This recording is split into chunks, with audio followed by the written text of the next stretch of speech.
पुढे या ना, पुढे या थोडं. इकडे समोर बघा सगळे. एक मिनिट.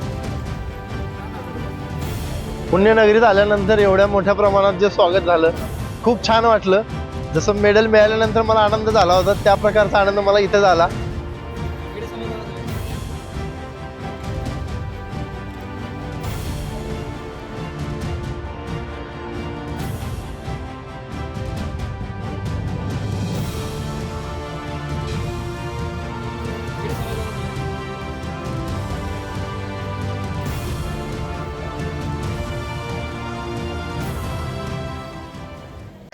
सचिन, जय स्वागत झालेलं आहे पुण्यात, काय म्हणशील?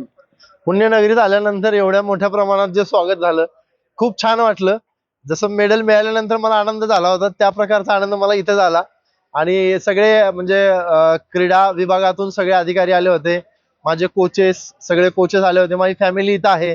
मला खूप आनंद होतोय की खेळाच्या याच्यातून माझे सगळे लोक आले होते. मी जिथं प्रॅक्टिस करतो आझम कॅम्पसमध्ये, तिथले सगळे अधिकारी आणि सगळे सर लोक मला इथं रिसीव्ह करायला आले होते. तर खूप छान वाटतंय. Thank you so much Punekar, thank you so much Maharashtra, love you India. Olympic मध्ये रुपेरी पदक जिंकलंय, त्या मैदानातल्या काय आठवणी आहेत? मैदानामध्ये ज्यावेळेस मी पहिल्यांदा गेलो 4 तारखेच्या आधी 3 तारखेला, म्हटलं आधी मैदानाचं फील घ्यावं.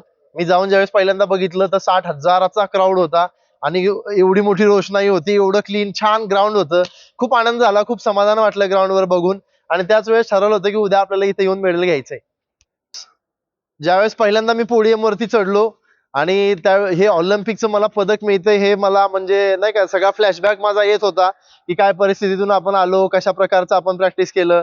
तर खूप आनंद वाटत होता की मी पोडियम फिनिश केलं आणि महाराष्ट्राला भारताला सिल्वर मेडल मिळवून दिलं.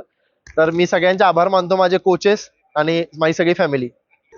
तर कोच म्हणून काय अभिमान आहे आपल्या पत्नीचा? खूप अभिमान आहे. त्यांनी मेडलचं म्हणजे डोक्यात ठेवलं होतं अगोदरच. 1 वर्षापूर्वीच चाललं होतं आमचं प्लॅनिंग आणि त्या डोक्यात ठेवून त्यांनी जे हार्डवर्क केलं, डेडिकेशन आणि डिसिप्लिन आणि मेंटेन केलं लास्ट पर्यंत आणि ते आउटपुट आम्हाला मेडल मध्ये मिळालं, कन्वर्ट झालं त्याचं जे हार्डवर्क, डेडिकेशन आणि डिसिप्लिन. त्याबद्दल खूप अभिमान मी करतो. Thank you sir.